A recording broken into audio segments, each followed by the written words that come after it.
The natural properties, and privileges of a reasonable soul are, that she seeth herself, that she can order, and compose herself, that she makes herself as she will herself, that she reaps her own fruits whatsoever. Whereas plants, trees, unreasonable creatures, what fruit soever, be it either fruit properly, or analogically only, they bear them unto others, and not to themselves. Again, whensoever, and wheresoever sooner or later, her life doth end, she hath her own end nevertheless.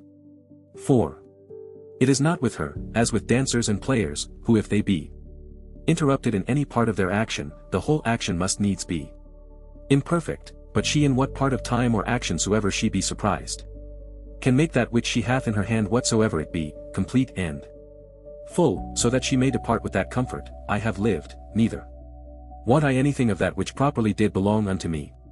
Again, she compasseth the whole world, and penetrateth into the vanity, and mere outside, wanting substance and solidity, of it, and stretcheth herself unto the infiniteness of eternity, and the revolution or restoration of all things after a certain period of time, to the same state and place as before, she fetcheth about, and doth comprehend in herself, and considers withal, and sees clearly this, that neither they that shall follow us shall see any new thing, that we have not seen, nor they that went before anything more than we, but that he that is once come to 40, if he have any wit at all, can in a manner, for that they are all of one kind, see all things, both past and future.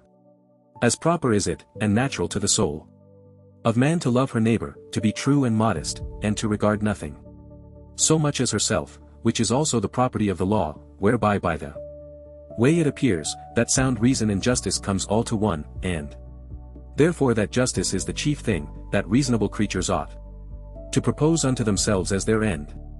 2. A pleasant song or dance, the Pancratiust's exercise, sports that thou art wont to be much taken with, thou shalt easily contemn, if the harmonious voice thou shalt divide into so many particular sounds whereof it doth consist, and of every one in particular shall ask thyself, whether this or that sound is it, that doth so conquer thee. For thou wilt be ashamed of it. And so for shame, if accordingly thou shalt consider it every particular motion and posture by itself, and so for the wrestlers. Exercise 2. Generally then, whatsoever it be, besides virtue, and those things that proceed from virtue that thou art subject to be much affected with, remember presently thus to divide it, and by this kind of division in each particular to attain unto the contempt of the whole. This thou must transfer and apply to thy whole life also. 3. That soul which is ever ready, even now presently, if need be, from the body, whether by way of extinction, or dispersion, or continuation in another place and estate to be separated, how blessed and happy is it! But this readiness of it, it must proceed, not from an obstinate and peremptory resolution of the mind, violently and passionately set upon opposition, as Christians are wont, but from a peculiar judgment, with discretion and gravity, so that others may be persuaded also and drawn to the like example, but without any noise and passionate exclamations. 4. Have I done anything charitably? Then am I benefited by it. See that this upon all occasions may present itself unto thy mind, and never cease to think of it. What is thy profession? To be good. And how should this be well brought to pass, but by certain theorems and doctrines, some concerning the nature of the universe, and some concerning the proper and particular constitution of man? Tragedies were at first brought in and instituted, to put men in mind of worldly chances and casualties, that these things in the ordinary course of nature did so happen, that men that were much pleased and delighted by such accidents upon this stage, would not by the same things in a greater stage be grieved and afflicted, for here you see what is the end of all such things, and that even they that cry out so mournfully to Cytheron, must bear them for all their cries and exclamations, as well as others. And in very truth many good things are spoken by these poets, as that, for example, is an excellent passage, but if so be that I and my 2 children be neglected by the gods, they have some reason even for that, and see. And again, it will but little avail thee to storm and rage against the things themselves, and see.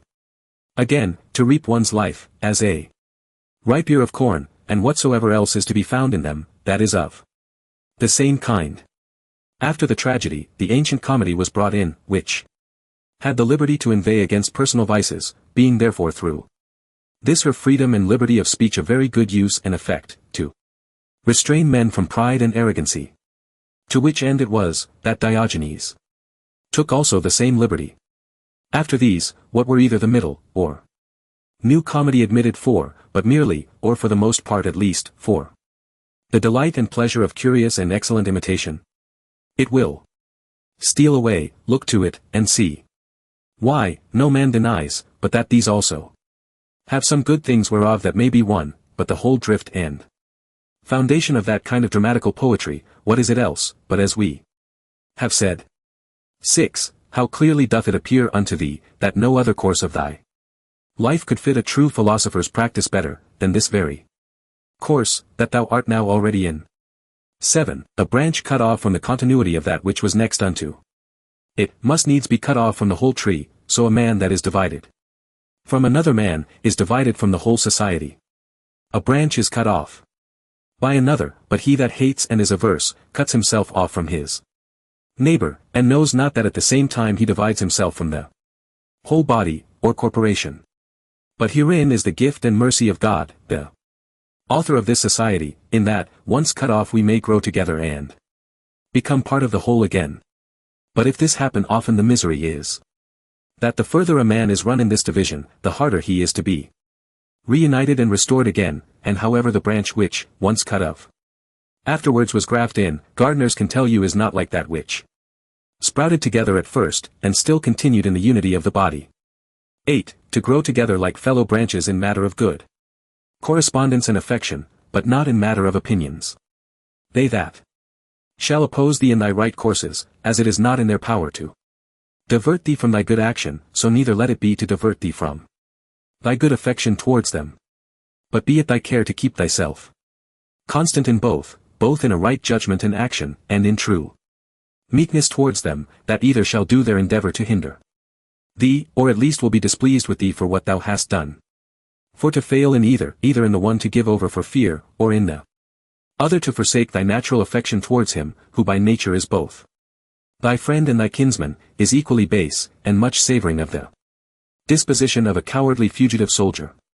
9. It is not possible that any nature should be inferior unto art, since that all arts imitate nature.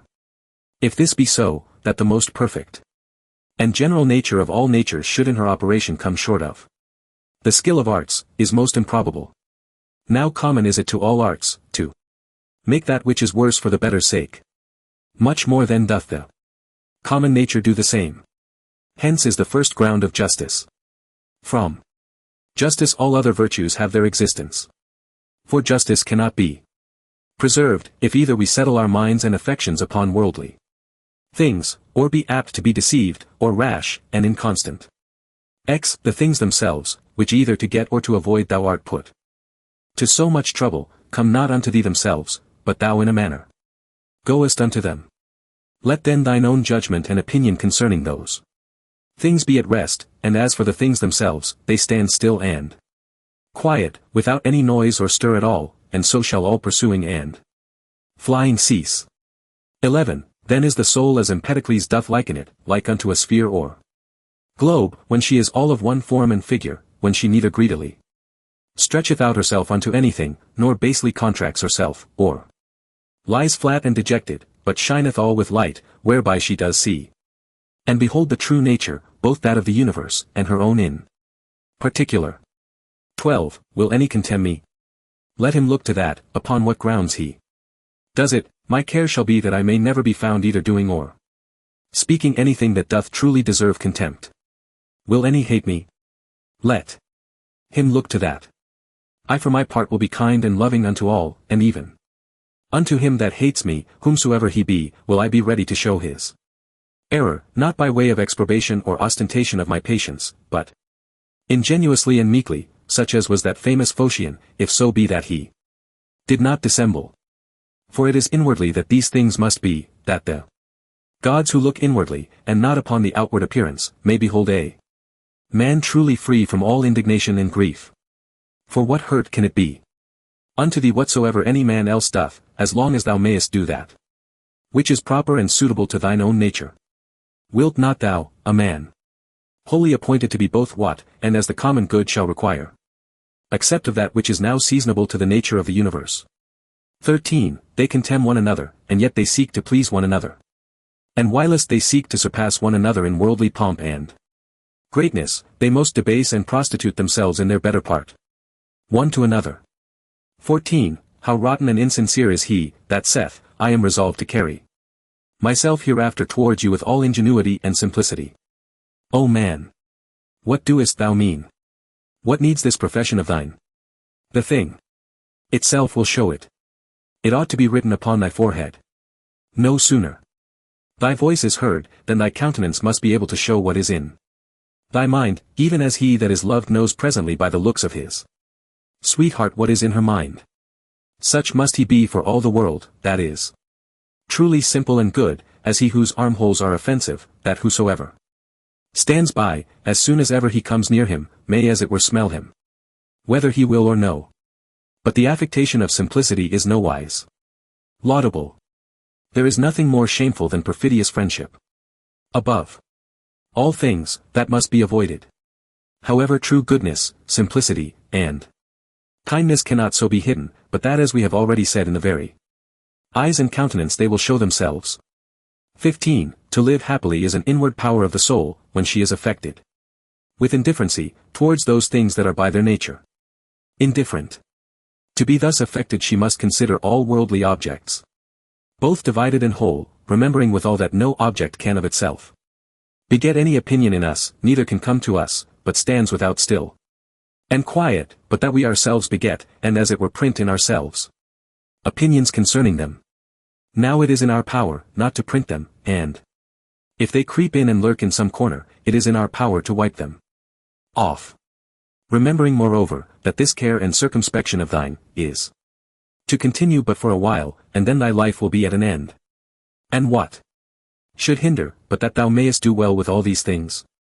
For if they be according to nature, rejoice in them, and let them be pleasing and acceptable unto thee. But if they be against nature, seek thou that which is according to thine own nature, and whether it be for thy credit or no, use all possible speed for the attainment of it, for no man ought to be blamed for seeking his own good and happiness. 16. Of everything thou must consider from whence it came, of what things it doth consist, and into what it will be changed, what will be the nature of it, or what it will be like unto when it is changed, and that it can suffer no hurt by this change. And as for other men's either foolishness or wickedness, that it may not trouble and grieve thee, first. Generally thus, what reference have I unto these? And that we are all born for one another's good, then more particularly after another consideration, as a ram is first in a flock of sheep, and a bull in a herd of cattle, so am I born to rule over them. Begin yet higher, even from this, if atoms be not the beginning of all things, then which to believe? Nothing can be more absurd, then must we needs grant that there is a nature, that doth govern the universe. If such a nature, then are all worse things made for the better sake, and all better for one another's sake. Secondly, what manner of men they be, at board, and upon their beds, and so forth. But above all things, how they are forced by their opinions that they hold, to do what they do, and even those things that they do, with what pride and self-conceit they do them. Thirdly, that if they do these things rightly, thou hast no reason to be grieved. But if not rightly, it must needs be that they do them against their wills, and through mere ignorance. For as, according to Plato's opinion, no soul doth willingly err, so by consequent neither doth it anything otherwise than it ought, but against her will. Therefore are they grieved, whensoever they hear themselves charged, either of injustice, or unconscionableness, or covetousness, or in general, of any injurious kind of dealing towards their neighbors. Fourthly, that thou thyself doest transgress in many things, and art even such another as they are. And though perchance thou doest forbear the very act of some sins, yet hast thou in thyself an habitual disposition to them, but that either through fear, or vainglory, or some such other ambitious foolish respect, thou art restrained. Fifthly, that whether they have sinned or no, thou doest not understand perfectly For many things are done by way of discreet policy, and generally a man must know many things first, before he be able truly and judiciously to judge of another man's action. Sixthly, that whensoever thou doest take on grievously, or makest great woe, little doest thou. Remember then that a man's life is but for a moment of time, and that within a while we shall all be in our graves. Seventhly, that it is not the sins and transgressions themselves that trouble us properly, for they have their existence in their minds and understandings only, that commit them, but our own opinions concerning those sins. Remove then, and be content to part with that conceit of thine, that it is a grievous thing. And thou hast removed thine anger. But how should I remove it? How? Reasoning with thyself that it is not shameful. For if that which is shameful be not the only true evil that is, thou also wilt be driven, whilst thou doest follow the common instinct of nature, to avoid that which is evil, to commit many unjust things, and to become a thief, and anything that will make to the attainment of thy intended worldly ends. Eighthly, how many things may and do oftentimes follow upon such fits of anger and grief, far more grievous in themselves, than those very things which we are so grieved or angry for. Ninthly, that meekness is a thing unconquerable, if it be true and natural, and not affected or hypocritical.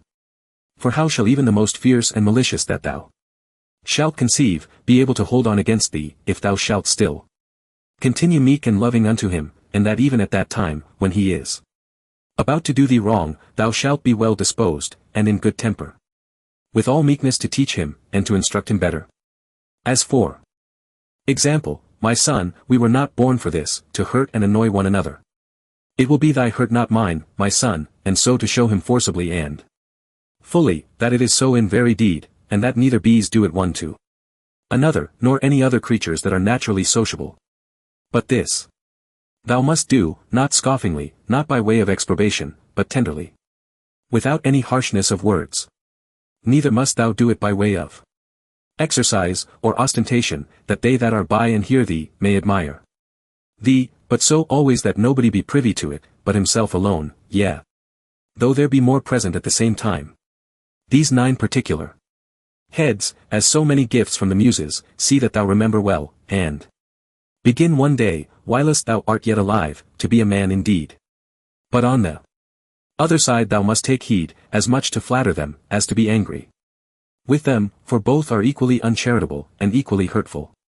And in thy passions, take it presently to thy consideration, that to be angry is not the part of a man, but that to be meek and gentle, as it savours of more humanity, so of more manhood. That in this, there is strength and nerves, or vigor and fortitude, whereof anger and indignation is altogether void. For the nearer everything is unto unpassionateness, the nearer it is unto power. And as grief doth proceed from weakness, so doth anger. For both he that is angry and that grieveth, have received a wound, and cowardly have as it were yielded themselves unto their affections. If thou wilt have a 10th also, receive this 10th gift from Hercules the guide and leader of the Muses, that is a madman's part, to look that there should be no wicked men in the world, because it is impossible now for a man to brook well enough, that there should be wicked men in the world, but not to endure that any should transgress against himself, is against all equity, and indeed tyrannical. 17. For several dispositions or inclinations there be of the mind and understanding, which to be aware of, thou must carefully observe, and whensoever thou doest discover them, thou must rectify them, saying to thyself concerning every one of them, this imagination is not necessary. This is uncharitable, this thou shalt speak as another man's slave, or instrument, than which nothing can be more senseless and absurd. For the 4th, thou shalt sharply check and upbraid thyself, for that thou doest suffer that more divine part in thee, to become subject and obnoxious to that more ignoble part of thy body, and the gross lusts and concupiscences thereof. 18. What portion soever, either of air or fire there be in thee, although by nature it tend upwards, submitting nevertheless to the ordinance of the universe, it abides here below in this mixed body. So whatsoever is in thee either earthy, or humid, although by nature it tend downwards, yet is it against its nature both raised upwards, and standing, or consistent. So obedient are even the elements themselves to the universe, abiding patiently wheresoever, though against their nature, they are placed, until the sound as it were of their retreat and separation. Is it not a grievous thing then, that thy reasonable part only should be disobedient, and should not endure to keep its place, yea though it be nothing enjoined that is contrary unto it, but that only which is according to its nature? For we cannot say of it when it is disobedient, as we say of the fire, or air, that it tends upwards towards its proper element, for then goes it the quite contrary way. For the motion of the mind to any injustice, or incontinency, or to sorrow, or to fear, is nothing else but a separation from nature. Also when the mind is grieved for anything that is happened by the divine providence, then doth it likewise forsake its own place. For it was ordained unto holiness and godliness, which specially consist in an humble submission to God and his providence in all things, as well as unto justice, these also being part of those duties, which as naturally sociable, we are bound unto, and without which we cannot happily converse one with another, yea and the very ground and fountain indeed of all just actions. 19. He that hath not one and the selfsame general end always as long as he liveth, cannot possibly be one and the selfsame man always. But this will not suffice except thou add also what ought to be this general end. For as the general conceit and apprehension of all those things which upon no certain ground are by the greater part of men deemed good, cannot be uniform and agreeable, but that only which is limited and restrained by some certain proprieties and conditions, as of community, that nothing be conceived good, which is not commonly and publicly good, so must the end also that we propose unto ourselves, be common and sociable. For he that doth direct all his own private motions and purposes to that end, all his actions will be agreeable and uniform, and by that means will be still the same man. XX. Remember the fable of the country mouse and the city mouse, and the great fright and terror that this was put into. XXI. Socrates was wont to call the common conceits and opinions of men the common bugbears of the world, the proper terror of silly children. XXII. The Lacedaemonians at their public spectacles were wont to appoint seats and forms for their strangers in the shadow, they themselves were content to sit anywhere. XVIII. What Socrates answered unto Perdiccas, why he did not come unto him, lest of all deaths I should die the worst kind of death, said he. That is, not able to requite the good that hath been done unto me. XIV. In the ancient mystical letters of the Ephesians, there was an item, that a man should always have in his mind some one or other of the ancient worthies. XXV. The Pythagoreans were wont betimes in the morning the first thing they did, to look up unto the heavens, to put themselves in mind of them, who constantly and invariably did perform their task, as also to put themselves in mind of orderliness, or good order, and of purity, and of naked simplicity. For no star or planet hath any cover before it. XXVI. How Socrates looked, when he was fain to gird himself with a skin, Xantippe his wife having taken away his clothes, and carried them abroad with her, and what he said to his fellows and friends, who were ashamed, and out of respect to him, did retire themselves when they saw him thus decked. XXV. In matter of writing or reading thou must needs be taught before thou can do either, much more in matter of life. For thou art born a mere slave, to thy senses and brutish affections, destitute without teaching of all true knowledge and sound reason. XVIII. My heart smiled within me. They will accuse even virtue herself, with heinous and opprobrious words. XX. As they that long after figs in winter when they cannot be had, so are they that long after children, before they be granted them. XXX. As often as a father kisseth his child, he should say secretly with himself, said Epictetus, tomorrow perchance shall he die. But these words be ominous. No words ominous, said he, that signify anything. That is natural, in very truth indeed not more ominous than this, to cut down grapes when they are ripe. Green grapes, ripe grapes, dried grapes or raisins, so many changes and mutations of one thing, not into that which was not absolutely, but rather so many several changes and mutations, not into that which hath no being at all, but into that which is not yet in being. XXXI. Of the free will there is no thief or robber out of Epictetus. Whose is this also, that we should find a certain art and method of assenting, and that we should always observe with great care and heed the Inclinations of our minds, that they may always be with their due restraint and reservation, always charitable, and according to the true worth of every present object. And as for earnest longing, that we should altogether avoid it, and to use averseness in those things only, that wholly depend of our own wills. It is not about ordinary petty matters. Believe it, that all our strife and contention is, but whether, with the vulgar, we should be mad, or by the help of philosophy wise and sober. Said he. XXXI. Socrates said, what will you have? The souls of reasonable, or unreasonable creatures? Of reasonable. But what? Of those whose reason is sound and perfect?